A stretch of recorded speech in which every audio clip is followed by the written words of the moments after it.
ಅಖಾಡ big fight ವಿಶೇಷ ಡಿಬೇಟ್ಗೆ ಸ್ವಾಗತ. ನಾನು ಪ್ರಭು. ರಾಜ್ಯದಲ್ಲಿ ಮತ್ತೆ ಆಪರೇಷನ್ ಕಮಲದ ಸದ್ದು ಸುದ್ದಿ ಆಗ್ತಾ ಇದೆ. ಯಾಕಂತ ಹೇಳಿದ್ರೆ ಈಗ ನೋಡಿ, ಈ ಹಿಂದೆನೂ ಕೂಡ ಸಾಕಷ್ಟು ಜನ ಕಾಂಗ್ರೆಸ್ MLAಗಳು ಆರೋಪವನ್ನು ಮಾಡುತ್ತಾ ಇದ್ರು. 100 ಕೋಟಿ ಆಫರ್ ಮಾಡಿದ್ದಾರೆ, 50 ಕೋಟಿ BJಪಿಯವರು ನಮ್ಗೆ ಕೇಳಿದ್ದಾರೆ, ಆಡಿಯೋ ವಿಡಿಯೋ ಇದೆ ಅಂತ ಹೇಳ್ತಾ ಇದ್ರು. ಆದರೆ ಸಾಕ್ಷಿಯನ್ನು ತೋರಿಸುವಂಥ ಪ್ರಯತ್ನಗಳು ಆಗಲಿಲ್ಲ. ಈಗ ಮತ್ತೆ ವಿಜಯಾನಂದ ಕಾಶ್ಯಪ್ ನೋಡಿದಾರಲ್ವಾ, ಕಾಂಗ್ರೆಸ್ MLA ಒಂದು ಹೊಸ ಬಾಂಬ್ ಹಾಕಿದ್ದಾರೆ. BJಪಿಯವರು 55 ಜನ ಕಾಂಗ್ರೆಸ್ MLAಗಳ ಲಿಸ್ಟನ್ನು ರೆಡಿ ಮಾಡಿದಾರಂತೆ. ಅದರಲ್ಲಿ ಅವರು ಕೂಡ ಒಬ್ಬರು ಅನ್ನುವಂತಹ ಸ್ಫೋಟಕ ಹೇಳಿಕೆಯನ್ನು ಕೊಟ್ಟಿದ್ದಾರೆ. ಹಾಗಾದರೆ ನಿಜವಾಗ್ಲೂ BJಪಿ ಆ ಥರದ ಪ್ರಯತ್ನವನ್ನು ಮಾಡ್ತಿದೆಯಾ ಅಥವಾ ಇದು ಒಂದು ರೀತಿ ಗಾಳಿ ಸುದ್ದಿನ ಅನ್ನುವಂಥದ್ದು ಕೂಡ ಚರ್ಚೆ ಆಗ್ತಾ ಇದೆ. ಇನ್ನೊಂದು ಕಡೆ DK ಶಿವಕುಮಾರ್ ಅವರು ದಿಢೀರ್ ಅಂಥೇಳಿ ದೆಹಲಿಗೆ ದೌಡಾಯಿಸಿದ್ದಾರೆ. ಶಿರಡಿ ದರ್ಶನಕ್ಕೆ ಹೋಗಿದ್ರು, ಅಲ್ಲಿಂದ ನೇರವಾಗಿ ದಿಲ್ಲಿಗೆ ಹೋಗಿದ್ದಾರೆ. ಅವರು ಟ್ವೀಟ್ ಮೂಲಕ ಈಗಾಗಲೇ ಕ್ಲಾರಿಟಿ ಕೊಟ್ಟಿದ್ದಾರೆ, ಖಾಸಗಿ ಕಾರ್ಯಕ್ರಮ ಇದೆ ಅಂಥೇಳಿ. ಏನೇ ಇದ್ರೂ ಕೂಡ ಬಟ್ ಈ ಕುರ್ಚಿ ಕಿತ್ತಾಟ ಇದೆ ಅಲ್ವಾ, ಅದಿನ್ನೂ ಮುಗಿದಿಲ್ಲ ಅನ್ನೋದಕ್ಕೆ ಈ ರೀತಿಯಾದಂಥ ಸಂದೇಶಗಳು ಮತ್ತೆ ಮತ್ತೆ ಪುಷ್ಟಿಯನ್ನು ಕೊಡ್ತಾ ಇದ್ದಾವೆ. ಸಿದ್ದರಾಮಯ್ಯನವರಿಗೆ ಮತ್ತೆ 2ನೇ ಬಾರಿಗೆ ಬುಲಾವ್ ಬಂದಿದೆ. 30ನೇ ತಾರೀಕಿಗೆ ಮತ್ತೆ ಅವರು ಹೋಗ್ತಾ ಇದ್ದಾರೆ.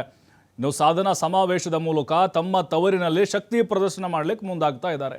ಈ ಎಲ್ಲ ಬೆಳವಣಿಗೆ ನೋಡ್ತಾ ಇದ್ರೆ ಕಾಂಗ್ರೆಸ್ನಲ್ಲಿ ಈ ಕುರ್ಚಿ ಕದನ ಇನ್ನೂ ಸ್ಟಾಪ್ ಆಗಿಲ್ಲ ಅನ್ನೋದು ನಮಗೆ ಸ್ಪಷ್ಟವಾಗಿ ಗೊತ್ತಾಗ್ತಾ ಇದೆ. 5 ವರ್ಷ ನಾನೇ ಮುಖ್ಯಮಂತ್ರಿ ಅಂತ ಹೇಳಿದರೂ ಕೂಡ ಆ ಪರ ವಿರೋಧ ಇದೆ ಅಲ್ವಾ, ಅದು ಹಾಗೆ ಮುಂದುವರೆದಿದೆ.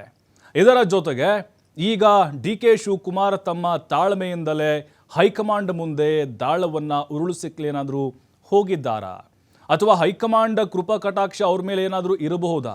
ಹೈಕಮಾಂಡ್ ಯಾಕೆ ಮಧ್ಯಪ್ರವೇಶವನ್ನು ಮಾಡಿ ಇದಕ್ಕೆ ಸ್ಪಷ್ಟನೆಯನ್ನು ಕೊಡ್ತಾ ಇಲ್ಲ ಅಥವಾ ತೆರೆ ಎಳಿತಾ ಇಲ್ಲ? ಹೀಗೊಂದು ಚರ್ಚೆ ಕೂಡ ರಾಜ್ಯ ರಾಜಕೀಯದಲ್ಲಿ ನಡೀತಾ ಇದೆ. ಇದಕ್ಕೆ ಸಂಬಂಧಪಟ್ಟಂತೆ ಕೆಲ ನಾಯಕರು ಮಾತಾಡಿದ್ದಾರೆ. ಪ್ರಹ್ಲಾದ್ ಜೋಶಿ ಮಾತಾಡಿದ್ದಾರೆ, MB ಪಾಟೀಲ್ ಕೂಡ ಅದಕ್ಕೆ ಟಾಂಗ್ ಕೊಟ್ಟಿದ್ದಾರೆ. ಜೊತೆಗೆ ಕಾಶ್ಯಪ್ನವರು ಹೊಸ ಬಾಂಬ್ ಹಾಕಿದ್ದಾರೆ. ಏನು ಮಾತಾಡಿದ್ದಾರೆ ಕೇಳಿಸ್ಕೊಂಬಿಡೋಣ. ಈ ರಾಜ್ಯದಲ್ಲಿ ಭಾರತೀಯ ಜನತಾ ಪಕ್ಷದವರಿಗೆ ನೇರವಾಗಿ ವಿಧಾನಸೌಧದಲ್ಲಿ ಕುಂದ್ರಕ್ಕೆ ಒಂದ್ಸಾರಿಯಾರು ಜನ ಈ ರಾಜ್ಯ ಜನತೆ ಅವಕಾಶ ಮಾಡಿಕೊಟ್ಟಿದ್ದಾರೆ. ಯಡಿಯೂರಪ್ಪನವ್ರು ಬಂದರು, ಹಿಂಬಾಗಿಲಿಂದ ಸಮ್ಮಿಶ್ರ ಸರ್ಕಾರ ಅಲಯನ್ಸು ಮುಖಾಂತರನೇ ಬಂದರು. ಕಳೆದ ಸಾರಿ ಸರ್ಕಾರ ಮಾಡಿದಾಗ ಮುಖ್ಯಮಂತ್ರಿ ಆದಾಗ ಏನು ಮಾಡಿದ್ರು? ಕಾಂಗ್ರೆಸ್ ಶಾಸಕರನ್ನ ಖರೀದಿ ಮಾಡಿ, ದುಡ್ಡು ಕೊಟ್ಟು ಖರೀದಿ ಮಾಡಿದ್ದೀವಿ. ರಾಜ್ಯದ ಜನತೆಗೆ ಗೊತ್ತೈತಿ, ಖರೀದಿ ಮಾಡಿ ಸರ್ಕಾರ ಮಾಡಿಕೊಂಡ್ರು. ಅದು ನಿಶ್ಚಳ ಬಹುಮತದಿಂದ ಅಲ್ಲ, ಇದು ಜನರಿಗೆ ಗೊತ್ತಿದೆ. ಅವರು ಅಧಿಕಾರ ಯಾವತ್ತೂ ಬರೋಕ್ಕಾಗೋದಿಲ್ಲ ಈ ರಾಜ್ಯದಲ್ಲಿ, ಅದು ಗೊತ್ತಾಗಿದೆ. ಅವ್ರು ಏನಾದರೂ ಕುತಂತ್ರ ರಾಜಕಾರಣಿನೇ ಮಾಡಬೇಕು. ತಂತ್ರ ಕುತಂತ್ರ ಇದನ್ನು ಹುಡ್ಕೊಂಡೇ ಬಂದಿದ್ದಾರೆ ಅವರು. ಇವತ್ತು ಅದೇ ತಂತ್ರವನ್ನು ಹುಡ್ತಾ ಇದ್ದಾರೆ. ನಾವು ಬರೋಕ್ಕೆ ಸರ್ಕಾರ ಬೀಳುತ್ತೆ ಅನ್ನೋದು, ಅಲ್ಲಿ ಯಾರನ್ನೋ ಎತ್ತಿ ಕಟ್ಟೋದು, ಅಲ್ಲಿ ಸರ್ಕಾರ ಬೀಳಿಸೋದಕ್ಕೆ ಇವರೇ ಪ್ರಯತ್ನ ಮಾಡ್ತಾ ಇದ್ದಾರೆ. ಇದು ಭಾಳ ಸ್ಪಷ್ಟವಾದಂಥದ್ದು. ಪ್ರಯತ್ನ ಮಾಡ್ತಾ ಇದ್ದಾರೆ. ಈಗ ನೋಡ್ತಿದ್ರಿ, ED ದಾಳಿ, CBI ದಾಳಿ, ಇವೆಲ್ಲ ಯಾಕೆ ಆಗ್ತಾ ಇದ್ದಾವೆ? ಇದು ಹೆದರಿಕೆ ನಮ್ಮ ಶಾಸಕರಿಗೆ. 30 ಈಗ 140 ಆಗ್ತೀವಿ. ದಿನ ಹೆಂಗೆ ನೋಡಿದ್ರೆ ಹೆಚ್ಚಿಗೆ ಆಗ್ತೀವಿ. 1-2-3 ಗೊತ್ತಿದೆ ನಿಮಗೆಲ್ಲ. 140 ಜನ ಶಾಸಕರನ್ನ 2/3 ಎಷ್ಟು ರೀ? 85 ಹೌದಲ್ಲ? 85 ಜನ ಶಾಸಕ ಸಿಗ್ತಾರೆ. ಹುಣ್ಸಿಕಪ್ಪ ಅವರು ಶಾಸಕರು, ನಮ್ಮ ಹುಣ್ಸಿ ಬೀಜ ನಿಮ್ಮ ಕಡೆ ಅಂತಾರೆ. ಕಪ್ಪ ನಾವು ಅಂತಿರಲ್ಲ, ನಾವು ಅಂತೀವಿ. ಹೀಗಾಗಿ ಅಷ್ಟು ಜನ ಏನಪ್ಪ, ಸಲ ಒಂದು 15 ಜನ ಇತ್ತು ಅವಾಗ ಏನೋ ಒಂದ್ಸಲ ಮಾಡಿ ಸಾಧನೆ ಮಾಡಿದರು. 85 ಜನ ಮಾಡೋಕ್ಕೆ ಯಾರಿಂದೂ ಕೂಡ ಸಾಧ್ಯ ಇಲ್ಲ. ನೋಡಿ, ಇದೆಲ್ಲ ಹೂವಪ್ಪ ನಡೀತದೆ. ಅರ್ಧ ಮಾಧ್ಯಮದವ್ರು ನಿಮ್ಮದೇ ಇರ್ತದೆ. ವಿಜಯಾನಂದ ಕಾಶ್ಯಪ್ನವ್ರು ಏನು ಯಾವ ರೀತಿ ಹೇಳಿದಾನೆ ಅವ್ರು ಕೇಳ್ಬಿಡಿ. ವಿಜಯಾನಂದ ಹೇಳಿರ್ಬೋದು, ಅವರೆಲ್ಲ ಪ್ರಯತ್ನ ಮಾಡ್ತಿರ್ಬೋದು, ಯಾರೋ ಮಾತಾಡ್ತಿರ್ಬೋದು. ಆದ್ರೆ ವಿಜಯಾನಂದ ಕಾಶ್ಯಪ್ನವ್ರು ಹೇಳ್ಬೇಕು, ಅವರೇ ವಿಜಯಾನಂದ ಕಾಶ್ಯಪ್ನವ್ರು ಸುಳ್ಳು ಹೇಳ್ತಾರೆ.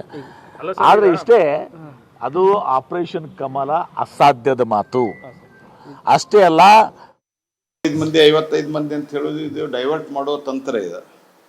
ಇದ್ರೊಳಗೆ ಇಷ್ಟ ಇರೋದು ಅಲ್ಲಿ ಅವರೊಬ್ಬರ ಪರಸ್ಪರ ವ್ಯಾಪಾರ ಮಾಡ್ತಾ ಇದ್ದಾರೆ ಇಬ್ಬರು.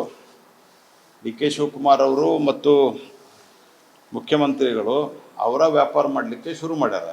ನನ್ನ ಕಡೆ ಇರು ಅಂತ ಹೇಳಿ.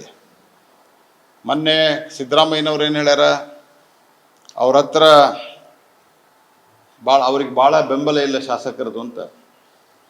ಅದಕ್ಕಿಬ್ಬರು ಒಬ್ಬರಿಗೊಬ್ಬರು ಬೆಂಬಲ ಕ್ರೋಢೀಕರಿಸಲಿಕ್ಕೆ ತಮ್ಮಲ್ಲಿರುವಂಥ ಮನಿ ಪವರನ್ನು ಉಪಯೋಗ ಮಾಡ್ತಾ ಇದ್ದಾರೆ.